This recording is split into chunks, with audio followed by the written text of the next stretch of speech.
This is a Kallax shelf.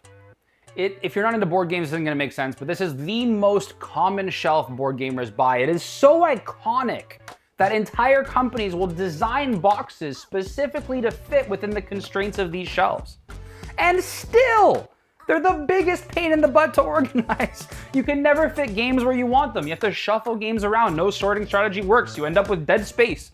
There's no way around it. And such spawned a challenge. People fit collections on entire walls and entire rooms covered in these shelves. But what if you only had one cube? What is the best collection you could fit in one cube? We've challenged a bunch of YouTubers. We'll link their entries down below, and our entries following in a second. May the best shelf win. So the first game going into our one cube challenge is a action selection, action optimization Euro game. It's a game that you're gonna know that I wanted in the cube because Jeffrey was cooling on it and decided he'd be blasphemous and incorrect. And that game is Ark Nova. Ark Nova. Ark Nova is so good. Jeff has never been more wrong. The expansion fits in the base box, and it warrants every millimeter of space, sorry, inch for the Americans, of space that it takes up. Yeah, it's just a no-brainer for me. Ark Nova's in. Sorry, you know, honestly, like, I think it is a good inclusion. If it was just my shelf that we were doing, then I probably would have chosen something else of a similar awesomeness. I've cooled on it a bit, but this is such a well-loved game, so well-designed. It's fantastic. It definitely warrants the space. Yeah, so number one, Ark Nova. There you go. Good pick. Boom. Such a big box. Ark Nova, there we go. Okay, so our next addition to our shelf is going to be a game that took the world by storm this year. It is a tile laying game. It is nature themed, and it's something that I have been absolutely loving this year. Yeah. And that game is Harmonies. Yeah. Harmonies is so good. Yeah, so much replayability. The cards that you get, you're always going to get a different selection. You're trying to place your tiles, build an ecosystem that works together. You're trying to score by building mountain ranges, forests, fields, trying to get animals that you're selecting from the different cards that are available in the open market to then place and populate the ecosystem. It's just such a fantastic game with so much replayability. Absolutely beautiful. Cheap as well. It's just great. I feel like a game like this is almost mandatory in a collection. Yeah, 100%. And then I think Harmonies is like one of maybe three. I'd say Cascadero is probably up there too. Yeah, 100%. Games you could totally put in its spot in the same box size as well. So pick your poison. I'd pick Cascadero, but obviously I got Ark Nova, so I can't choose. Yeah, I got Harmonies because you got Ark Nova. yeah. Anyway, good pick, Jeff. Good pick. Good so our second game, Harmonies. I know it feels like we're almost out of space, but let's go.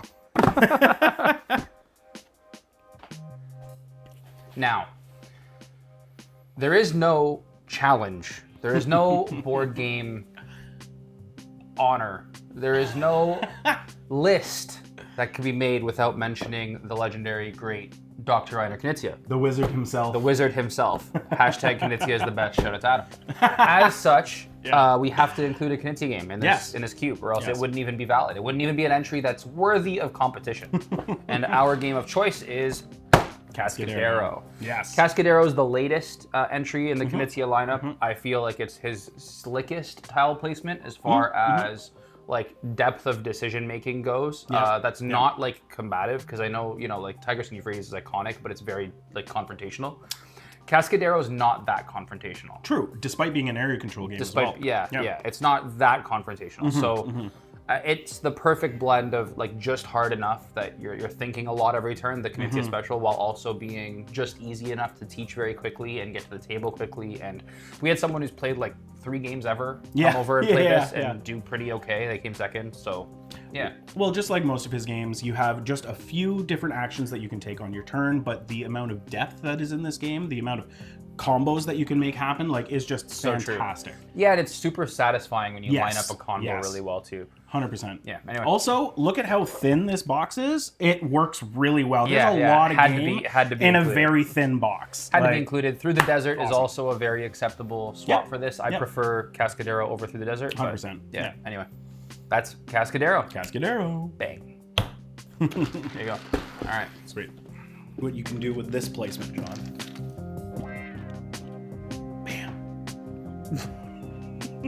All right, the next game on the One Shelf Challenge is going to be a classic roll and write that is beloved by gamers all over the world. You can play solo, up to literally any number of players, as long as you have access to a printer. And that game is Railroad Inc.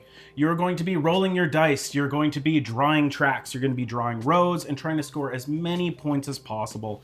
Like I said, it's a classic, it's beloved by so many people, and it's just a great addition, and comes with so much in such a small box. Yeah, actual line is like the fun to size factor, right? Like, oh, absolutely. All the expansions are in here. Give me one second. I'm going to cut this. All the expansions are in here. So like, the amount of fun you can fit in this box is just endless. Absolutely. Like the only problem you're gonna have is when your markers like run out of ink because you've been playing it so much. Yeah, and how could you possibly buy dry erase markers? Like, no, I know, crazy right? talk, right? But anyways, an amazing roll and write, great addition to the shelf, to any shelf really, and yeah, Railroad Inc. Next in, Railroad Inc. How am I? Let's do. I think that'll work. Yeah, that'll work.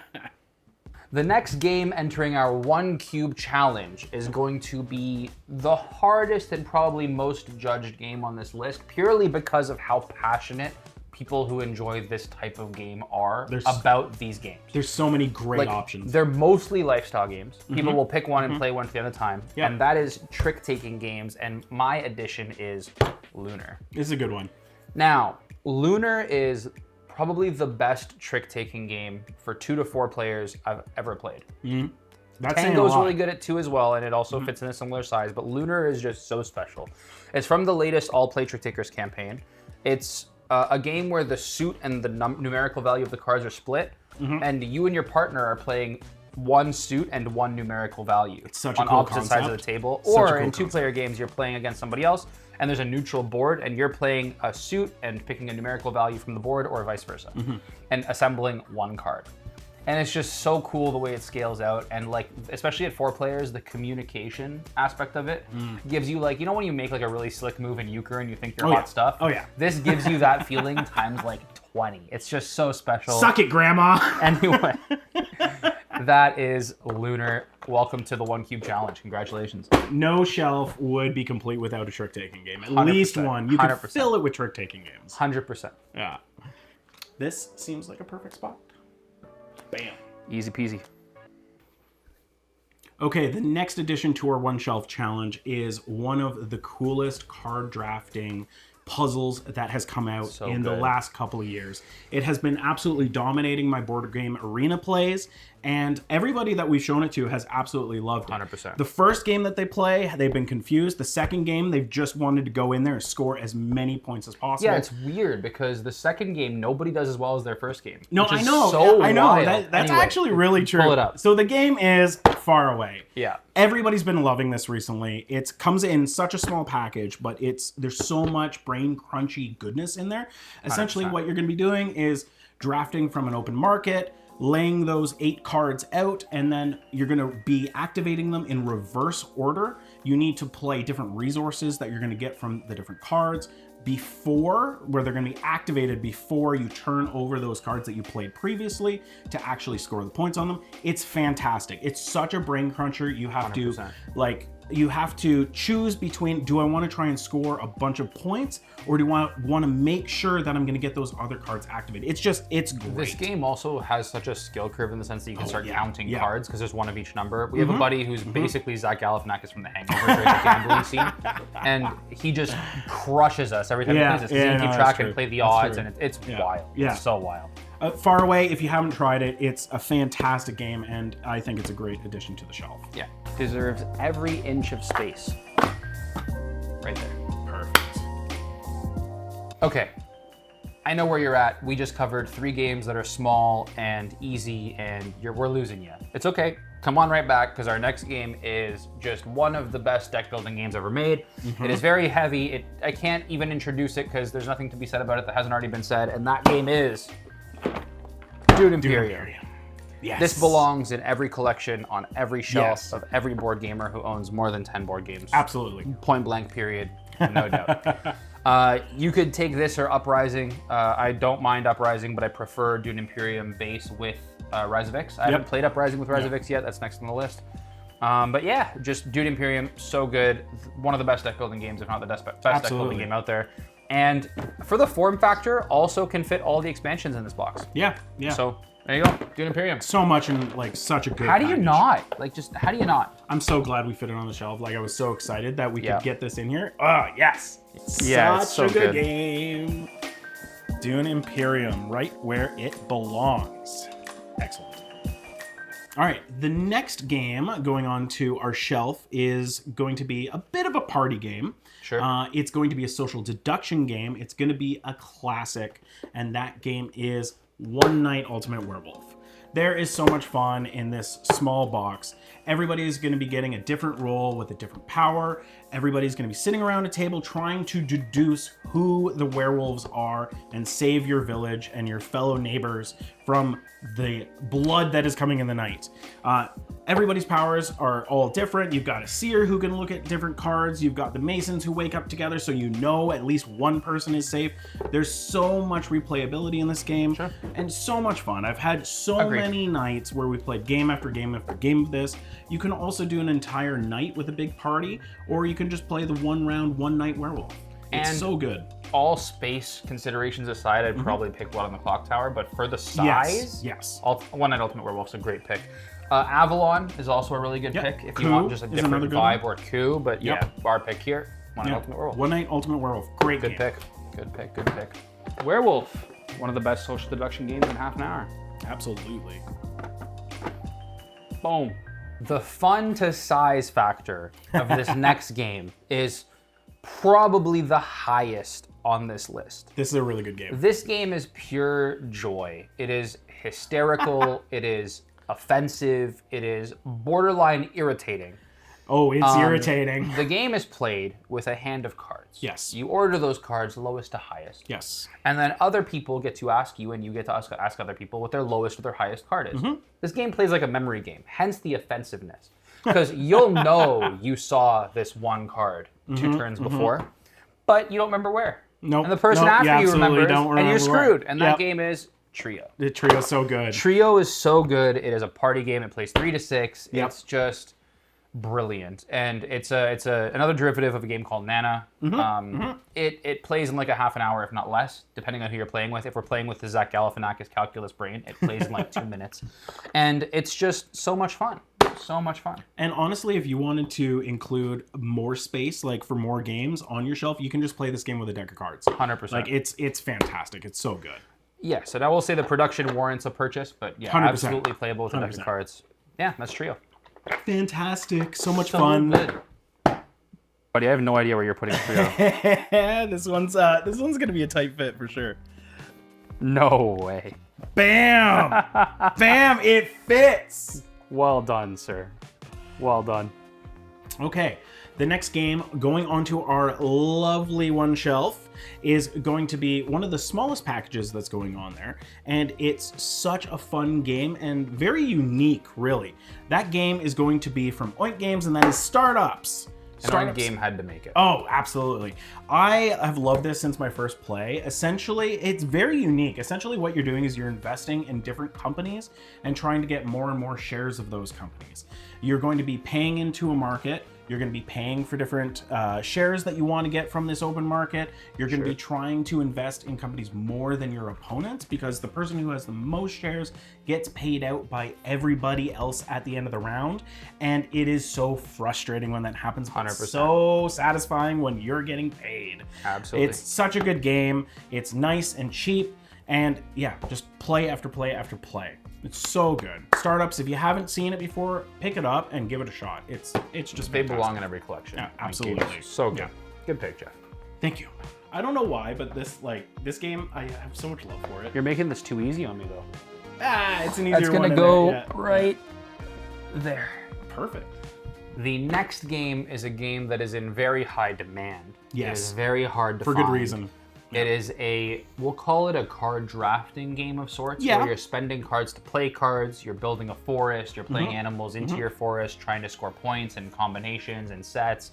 And that game is Forest Shuffle. This is a great game. This game is so good. The hype is warranted. It Yes, plays it is. amazing at 2, 3, or 4 players. And I will say the only drawback to this game is that the scoring all happens at the end and takes a while. But if you, it does. you know, if once you get used to it, it's really, really quick.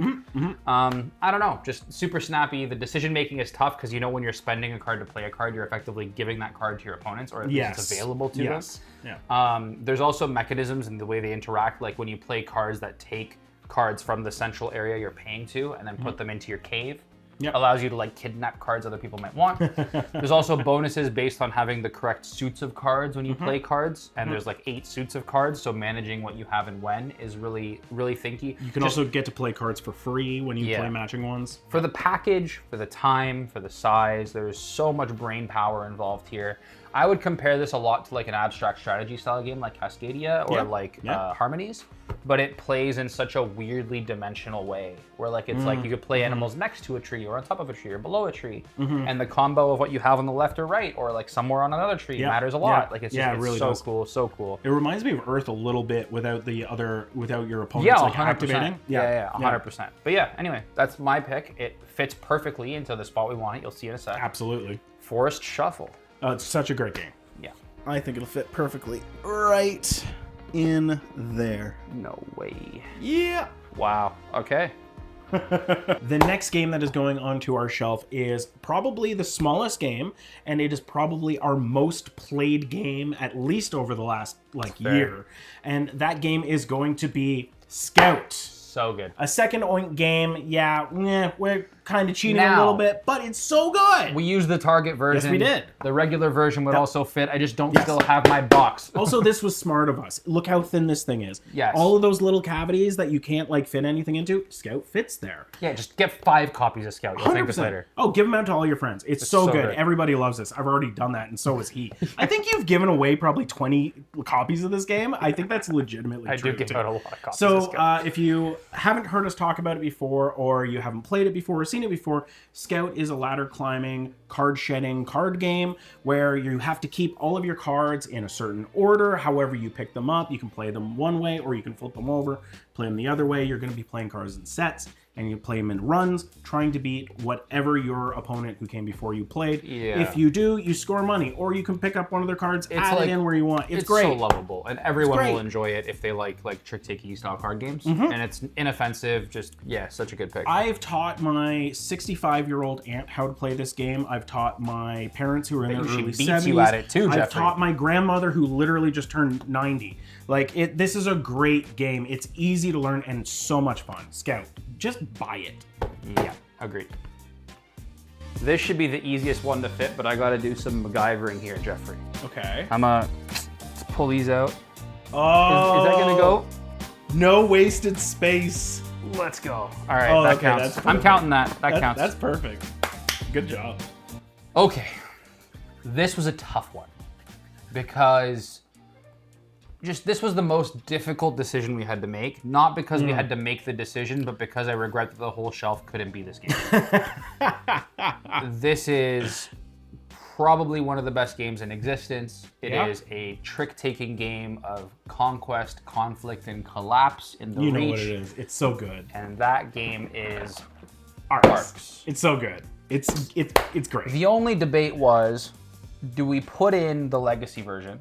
Do we put in this, or do we put in Root? Yes. And the Legacy version we decided was too big. Yeah, the box is just too big. Because it's a 3-game campaign. It's a ton of content. But it would literally, but it's too big. It'd pretty much be the whole shelf. Root is amazing. It's fantastic. But not great at 2 or 3 without hirelings or something. Also a lot harder to teach. Yeah. And this just came out on top. The asymmetry is super easy to introduce. The game has infinite replayability, in my opinion. There's just so much you can do. It's a really high skill ceiling game, but just easy enough to teach that someone who's into the midweight games could pick it up. Quick to learn and incredibly deep strategically. So deep. Good. And it plays in a much more reasonable amount of time than Root. Yeah, you can get a game of Ark done in an hour, at 2 hour and a half, at 3, 2 hours at 4. Yeah, Root, you're sitting there for 3 hours. Sometimes the games end at the end of the second chapter. Exactly. It's not even that long. Now, I will say YouTubers have been, and I'm not going to name names, but specific YouTubers have been unbelievably unfairly critical of this game. Yeah. And I think they're doing it as clickbait, and frankly, I feel it insulting to Cole Rowley and Leader Games who put so much work into this, because they're just doing it for a click, not because they actually think it, and ultimately that ruins the integrity of the hobby. I'm not saying that you shouldn't be able to be critical. I'm saying, and you'll know who I'm talking about, being critical specifically to be critical, so you get clicks is nonsensical and completely unfair. So with that, the next game on our list, and one of the last games entering the shelf, Arks. Arks is amazing. So good. Was the thought that that was going to go where I think that's going to go? Yeah, but I think I'm going to have to do a little bit of what you did. It'll fit. I swear it'll fit. It'll absolutely No fit. way. It'll fit. Wow. Bam! Bam! I hate that that It's worked. like I planned this. I hate that that worked. Perfect. Okay. All right, the next game going onto our shelf is going to be probably one of the simplest, if not the simplest games that we're including right now. 100%. And one of the best party games ever made. It's fantastic. It's Just One. Just One is so great. Amazing. All you're doing is when it's your turn, you get a card, you choose a number between 1 and 5. You don't know what word that number is associated with. Everybody else at the table sees it. And essentially everybody has just one word that they can write down. Then they're going to compare it to everybody else while you're closing your eyes and you can't see what's going on. Anybody who has matching words, they get erased so you don't have that clue to guess from. And yeah, you just go around the table having tons and tons of laughs while people screw things up. Everybody writes down the same clue and it's impossible to get it. 100%. You have guesses or clues that are completely misleading. It's amazing. We have had hours and hours and hours and hours and hours of fun. It's also like the only type of this game that I feel it's equally fun to be the guesser as it is to be the like the clue giver. Yeah, 100%. Because when you're giving the clue, you want to write a clue that's just off enough that you're not going to match someone, but is also helpful. But then everyone's kind of doing that, so now you're metagaming each other. 100%. It becomes pretty funny. There's so much skill in just choosing that one word, because you want to give something that's really good, but you can't have somebody else also think of that, and you're not doing the most obvious thing because you think I think I had but then they might go for super that same meta word. thing. Like I had the word raccoon, and I think Seth wrote vagabond or something like that. Yeah. And I was just like, that's a great hint. Oh, absolutely. Like metagaming the game is so smart, so fun. It feels brilliant when you do it. Just one. It's another thing. If you haven't played it, just try it out. It's just fantastic. 100%. Whole night of fun, right there. Yeah, we'll say it probably didn't need to be this big, but either way, it's worth the space. Now, I don't think it's gonna fit in here where Faraway is, so I'm gonna have to pull one of these maneuvers. Yeah. That counts, right? No, that works counts. perfect. All That right, works cool. perfect. Sweet. Now, I didn't think we'd have enough space for another game of this caliber. Oh, absolutely. And I feel like any list like this has to include this game. Fair. This is almost inarguably at this point the best game ever made.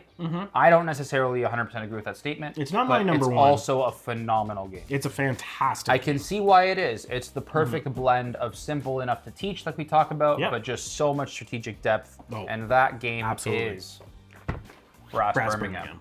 It's great. I know you don't know how we're going to fit it on there, and we don't either. You're about to find out. But it's just so good. The whole game is you have a hand of cards, and you're going to either spend cards to do basic actions or spend cards to do an action at the place or the type of action you spent to do so. Yep. So like if you have a card that's an Ironworks, you could spend an Ironworks to play an Ironworks somewhere in your network. If you have a card that's a location, you can spend the card to build anything at that location that it can hold, spending resources.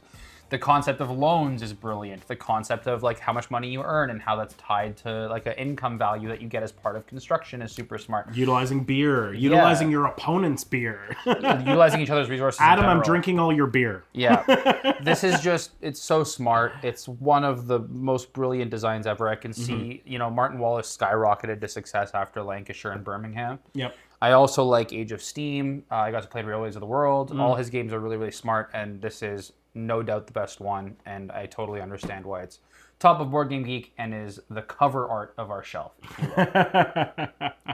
Brass Birmingham, it's fantastic. It's number one for a reason. All right, let's go put it on the shelf. What do you think? Yeah, let's do it. All right.